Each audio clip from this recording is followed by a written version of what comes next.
Donald Trump જ્યારથી ફરી એકવાર અમેરિકાના પ્રેસિડેન્ટ બન્યા છે ત્યારથી અમેરિકા અને કેનેડા વચ્ચેના સંબંધોમાં ઉતાર ચઢાવ વધી ગયા હોય એવું નિષ્ણાતોને લાગી રહ્યું છે. તેવામાં ઇલોન મસ્કના કેનેડા વિરોધી નિવેદનો અને અમેરિકા સાથે બગડી રહેલા કેનેડાના સંબંધો વચ્ચે કેનેડિયન સાંસદોએ ઇલોન મસ્કની કેનેડિયન સિટીઝનશિપ રદ કરવાની માંગ કરી દીધી છે. એક ઈ પિટિશનમાં મસ્ક ઉપર કેનેડાની ચૂંટણીમાં હસ્તક્ષેપ કરવાનો આરોપ લગાવાયો હતો. એનડીપી સાંસદ ચાર્લી એંગસે વડાપ્રધાન ટ્રુડોને આ મુદ્દે કાર્યવાહી કરવાનો પણ આગ્રહ કર્યો છે. ઇલોન મસ્ક વિરુદ્ધ કેનેડામાં અત્યારે વિરોધ થવાનો શરૂ થઈ ગયો છે.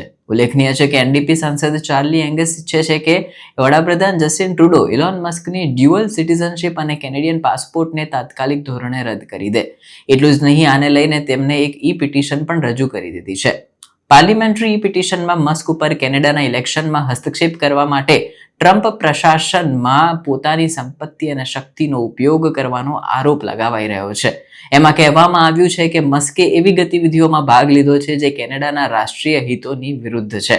આ ઓનલાઈન પિટિશનમાં એવું પણ કહેવામાં આવ્યું છે કે તેઓ હવે એક વિદેશી સરકારના સભ્ય બની ગયા છે, જે સરકાર કેનેડાના સાર્વભૌમત્વને ભૂંસી નાખવાનો પ્રયાસ કરી રહી છે.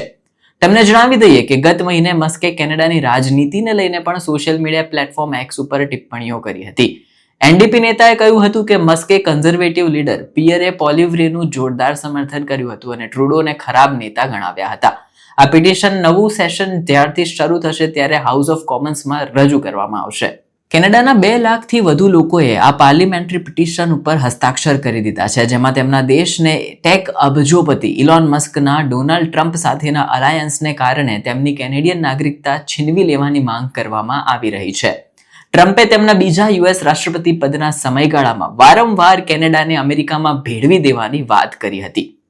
બ્રિટિશ કોલંબિયાના લેખક ક્વોલિયા રીડે કેનેડા હાઉસ ઓફ કોમન્સમાં પિટિશન કરી હતી, જ્યાં તેને ન્યૂ ડેમોક્રેટિક સંસદીય સભ્ય અને મસ્કના ટીકાકાર ચાર્લી એંગસ દ્વારા પ્રાયોજિત કરવામાં આવી હતી.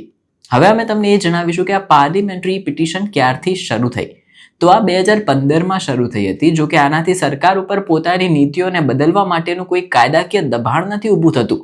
હાઉસ ઓફ કોમન્સમાં પાર્લિમેન્ટરી પિટિશનને સાર્વજનિક હિત અથવા તો ચિંતાજનક મુદ્દાઓ ઉપર ધ્યાન આકર્ષિત કરવા અથવા તો કાર્યવાહી કરવા માટે અનુરોધ કરવાના ટૂલ તરીકે વર્ણિત કરાઈ હતી. Elon Musk American president Donald ટ્રમ્પના પ્રમુખ સલાહકાર પણ છે, જેમને પ્રેસિડેન્ટના કોસ્ટ કટિંગ પ્રમુખ તરીકે પણ નિષ્ણાતો સંબોધી રહ્યા છે. હવે આનું કારણ એ પણ છે કે ઇલોન મસ્ક ગવર્મેન્ટ ઓફ એફિશિયન્સીની સાથે સરકારી ખર્ચમાં ઘટાડો કરવા માટે પણ કામ કરી રહ્યા છે. એટલે કે મસ્કનો જન્મ સાઉથ આફ્રિકાના પ્રિટોરિયામાં થયો હતો, પરંતુ તેમના માતાનો જન્મ કેનેડામાં થયો હતો, જેના કારણે મસ્કને કેનેડાની સિટીઝનશિપ મળેલી છે. તાજેતરમાં આજે ટ્રમ્પે કેનેડિયન પ્રોડક્ટ્સ ઉપર હાઈ ટેરિફ લાદવા દેવાની વાત કરી હતી, ધમકીઓ આપી હતી અને કેનેડાને અમેરિકાનું 51મું સ્ટેટ બનાવી દેવા ઉપર પણ નિવેદનો આપીને વિચારણા કરવા જણાવ્યું હતું. આનાથી લાખો કેનેડિયન્સ નારાજ જોવા મળ્યા હતા. કેનેડામાં હાઉસ ઓફ કોમન્સ 24 માર્ચથી ફરીથી શરૂ થવા જઈ રહ્યું છે, પરંતુ વ્યાપક સ્વરૂપે એવી આશા જતાવાઈ રહી છે કે સાંસદોના ઉપર આવતા પહેલા જ સામાન્ય ચૂંટણીની જાહેરાત કરી શકાય. આ પિટિશનમાં એવું પણ કહેવામાં આવ્યું છે કે 20 જૂન સુધીમાં આ બધામાં સિગ્નેચર એકત્રિત કરાશે અને ઇલોન મસ્કનો આ જે કેનેડિયન સિટીઝનશિપનો મુદ્દો છે એ સૌથી વધારે ગરમાશે એવું લાગી રહ્યું છે.